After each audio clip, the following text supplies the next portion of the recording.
हज्जाज बिन यूसुफ एक जालिम हुक्मरान था। हज्जाज बिन यूसुफ बिन हुकम बिन अबू अकील सकफी ताइफ में पैदा हुआ, वहीं इसकी परवरिश भी हुई। तालीम से फारिग होकर उसने अपने बाप के साथ ही तदरीस का पेशा इख्तियार किया, लेकिन वो इस पेशे पर कतई मुतमईन न था और किसी न किसी तरह हुक्मरान बनने के ख्वाब देखता रहता था। बिल आखिर वो ताइफ छोड़कर दिमिश्क पहुंचा और किसी न किसी तरह अब्दुल मुल्क बिन मरवान के वजीर की मुलाजमत हासिल करने में कामयाब हो गया। वजीर ने जल्द ही इसकी इंतजामी सलाहियतों को भांप लिया और इसे तरक्की देकर अपनी जागीर का मुंतजिम मुकर्रर कर दिया। इसकी सख्त गिरी की वजह से वजीर की जागीर का इंतजाम बहुत बेहतर हो गया। इत्तफाक से अब्दुल मुल्क को अपनी फौज से सुस्ती और काहली की शिकायत पैदा हो गई और उसने एक मुंतजिम मुकर्रर करने का फैसला किया। वजीर ने हज्जाज का नाम पेश किया, लेकिन ये वजाहत कर दी कि आदमी सख्त गिर है, इसलिए वो इसके अफाल के लिए जवाबदेह नहीं होगा। इस तरह हज्जाज अब्दुल मुल्क की फौज में शामिल हो गया। उमवी फौज इससे दहशत खाने लगी, यहाँ तक कि खुद वजीर का दस्ता भी इसकी सख्तगिरी का शिकार हुआ। हालांकि वो खुद कई साल इन्हीं में शामिल रहा था। अब्दुल मुल्क ने जब इराक पर हमला किया तो मसअब बिन जुबैर के खिलाफ इसके सख्त इक़दामात ने अब्दुल मुल्क को कायल कर दिया कि हिजाज इसके कहने पर कोई भी इक़दाम कर सकता है। अब्दुल्ला बिन जुबैर इस वक्त मक्का में पनाह गज़ीन थे और अब्दुल मुल्क को इनकी हुकूमत खत्म करने के लिए किसी ऐसे शख्स की तलाश थी जो अब्दुल्ला बिन जुबैर का खात्मा कर सके। चुनाचे हज्जाज को इस मुहिम का इंचार्ज बनाया गया। इसने मक्का की नाकाबंदी की, ग़िज़ाई बुहरान पैदा किया और संगबारी की। जब शामी खाना काबा की हुर्मत या अब्दुल्ला बिन जुबैर के इखलाकी अपीलों की वजह से हिचकिचाते तो हज्जाज खुद संगबारी करता था।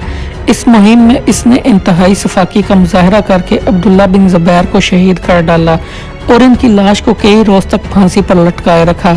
इसका नतीजा ये निकला कि इसे हज्जाज का गवर्नर कर दिया गया। हज्जाज बिन यूसुफ को गवर्नर हज्जाज इसलिए बनाया गया था कि वो उमवी इक़्तिदार को इस मुक़द्दस सरजमीन में मुस्तहकम कर डाले। चुनाचे कुछ देर तक वो मकीम रहा। उसने हर उस शख्स को कत्ल कर डाला जिससे उमवी इक़्तिदार के खिलाफ ज़ुबान खोलने की तवक्को की जा सकती थी।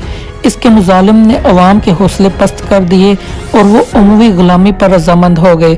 मक्का के बाद मदीना की बारी आई। हज्जाज वहाँ पहुंचा तो सहाबा ज़ादों और ताबईन की एक कसीर तादाद मौजूद थी। इसने अहले मदीना को जमा करके एक ज़ोरदार तकरीर की और इन्हें अब्दुल मुल्क की बैत करने पर आमादा करना चाहा। ताहम अहले मदीना खामोश बैठे रहे और किसी ने मुखालफत भी ना की, लेकिन बैत भी किसी ने न की। हज्जाज ने इन्हें 3 दिन की मोहलत देकर रुखसत कर दिया, लेकिन साथ ही कत्लो गारत का मशगला शुरू कर दिया। लोग इसके जोर सितम के वाक़यात सुन चुके थे और वाक़या हुरा इन्हें अभी भूला नहीं था, इसलिए उन्होंने अब्दुल मुल्क की बैत कर ली। वाक़या हुरा पर अगर आप चाहते हैं कि मैं वीडियो बनाऊं, नीचे कमेंट करें। हज्जाज ने मुअज़्ज़िज़ीन की एक फहरिस्त तैयार कर डाली और इन सबको यके बाद दिगरे तलब करके बैत ली, जिसने उमवी हुकूमत पर तनकीद की इसकी गर्दन उड़ा दी। 2 माह तक इसकी बर्बरियत के भरपूर मुजाहरे होते रहे। बिलाखिर इस मुकद्दस बस्ती के बाशिंदों से क़यामत टल गई और हिजाज का तबादला इराक कर दिया गया। अब्दुल मुल्क ने अहले खरासान और कुफा और बसरा के बागियाना रोश को ख़त्म करने के लिए हज्जाज को गवर्नर मुकर्रर किया। इसने सिर्फ 12 आदमी साथ लिए और 1000 मील का फासला तय करके बिल्कुल गैर मुतवक्के तौर पर कूफा पहुंचा। कूफा में दाखिला के वक्त इसने नकाब पहन रखा था ताकि लोग इसे पहचान न सके। इसके साथ ही अहले कूफा को पुकार कर मस्जिद में जमा होने का हुक्म दे रहे थे। हज्जाज बिन यूसुफ सकफी मस्जिद पहुंचा तो लोग शरारत पर आमादा थे। कंकरियां हमरा लाए थे ताकि इनसे नए गवर्नर का इस्तकबाल कर सकें। उसने मिंबर पर चढ़कर नकाब उल्टा और तकरीर इस तरह शुरू की, लोगों सुनो और होशो हवास में सुनो।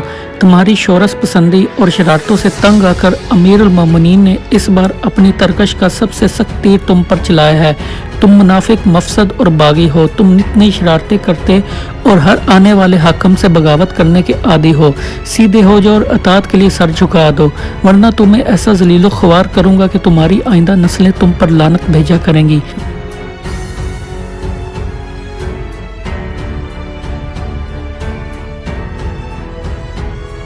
जिस तरह एक बढ़ई अनगढ़ लकड़ी को छील कर अपने हसब मंशा बना लेता है, इस तरह मैं भी तुम्हें छील कर अपनी मर्जी के मुताबिक काम लूँगा। मेरा गुस्सा बहुत तेज और मेरा इंतकाम बहुत होलनाक है।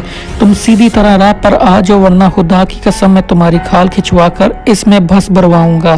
तलवारों और नेज़ों के इतने चरके लगाऊंगा कि तुम्हारी रग रग से खून के फवारे छूटेंगे और तुम्हारी बोटियां करके जंगल में फेंकवा दूंगा कि कुत्ते और कौवे खाएं।